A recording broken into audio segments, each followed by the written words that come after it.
ஊராட்சிகளில் நடக்கும் அராஜகம், ஆளும் கட்சிக்கு வேட்டு வைக்கும் திமுக பிரதிநிதிகள். தமிழகத்தில் தேர்ந்தெடுக்கப்பட்ட 28 மாவட்டங்களில் இருக்கக்கூடிய உள்ளாட்சி அமைப்பு பிரதிநிதிகளுடைய பதவிக்காலம் கடந்த ஜனவரி மாதம் முடிவடைந்தது. அந்த உள்ளாட்சி அமைப்புகளுடைய நிர்வாகத்தினை கவனிக்க தனி அலுவலர்கள் நியமிக்கப்பட்டாங்க. இந்நிலையில் உள்ளாட்சி நிர்வாகங்களில் ஆளும் கட்சி சார்பில் ஏற்கனவே தேர்ந்தெடுக்கப்பட்ட பிரதிநிதிகள் இன்னமும் ஆதிக்கம் செலுத்தி வராங்க அப்படின்னு குற்றச்சாட்டுகளால் எழுந்திருக்கு.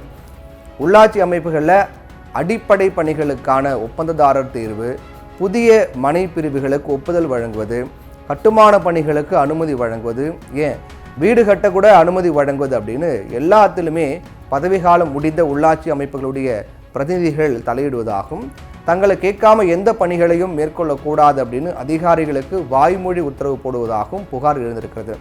இதை பயன்படுத்தி கொண்டு உள்ளாட்சி செயலாளர்களும் தங்களுடைய விருப்பங்களை நிறைவேற்றிக் கொள்வதாகவும் புகார்கள் அறிந்திருக்கு.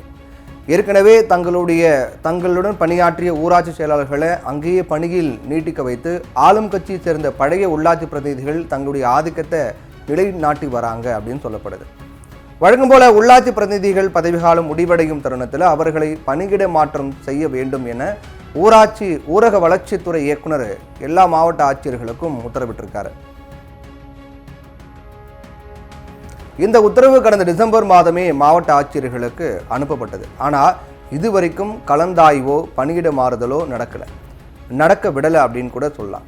ஊராட்சி செயலாளர்கள் ஒரே கிராம ஊராட்சியில் தொடர்ந்து பல ஆண்டுகளாக பணிபுரிந்து வருவதை மாற்றி அமைத்தல், ஊராட்சி செயலாளர் முதுநிலை மற்றும் நிர்வாக அனுபவத்திற்கு ஏற்ப கிராம ஊராட்சிகளில் பணியமர்த்துதல், வயது மற்றும் உடல்நலம் சார்ந்த அடிப்படையில் கிராம ஊராட்சிகளை ஒதுக்கீடு செய்தல், கள அளவில் மாறுபட்டுள்ள வெவ்வேறு ஊராட்சிகளில் பணியாற்றும் வாய்ப்பு பெறுவதால் ஊராட்சி செயலாளர்களுடைய திறன் மேம்பாடு அடைதல், கிராம ஊராட்சியில் இருக்கக்கூடிய பணிகளுக்கு ஏற்ப தகுதியான ஊராட்சி செயலாளர்களை பணியமர்த்துதல், நிர்வாக நலன் மற்றும் கலந்தாய்வு அடிப்படையில் ஊராட்சி செயலாளர்களுக்கு பணியிட மாறுதல் வழங்குதல் இருக்கணும் அப்படின்னு அரசு உத்தரவில் தெளிவாக சொல்லப்பட்டிருக்கு.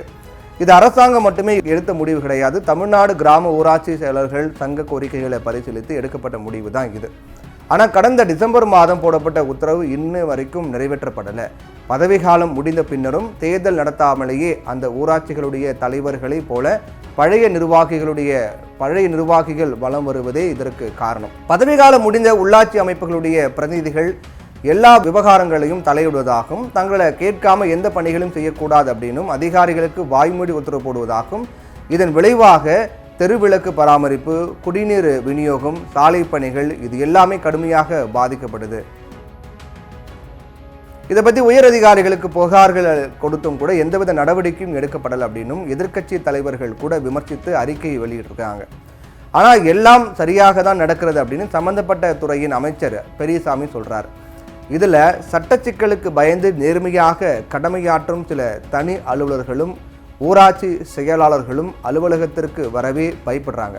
வந்தாலும் 1 மணி நேரத்திற்கு மேலே அவங்களை அமர விடாமல் டார்ச்சர் செய்யக்கூடிய நிலையும் இருப்பதாக சொல்லப்படுது. உள்ளாட்சிகளில் இத்தகைய நபர்கள் இருந்தால் கிராமப்புறங்களிலும் ஆளும் கட்சிக்கு தான் கெட்ட பெயர் ஏற்படும்.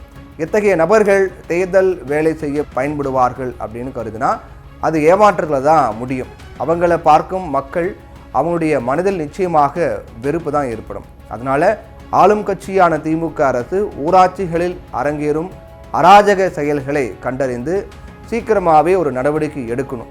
தேர்தல் நெருங்கும் நேரத்தில் நேர்மையான தனி அலுவலர்களை நியமித்து முறையாக செயல்படுவதன் மூலமே கிராமப்புறங்களில் அரசுக்கு நல்ல பெயர் கிடைக்கும் அப்படிங்கிறத கருத்தில் கொள்ள வேண்டும்.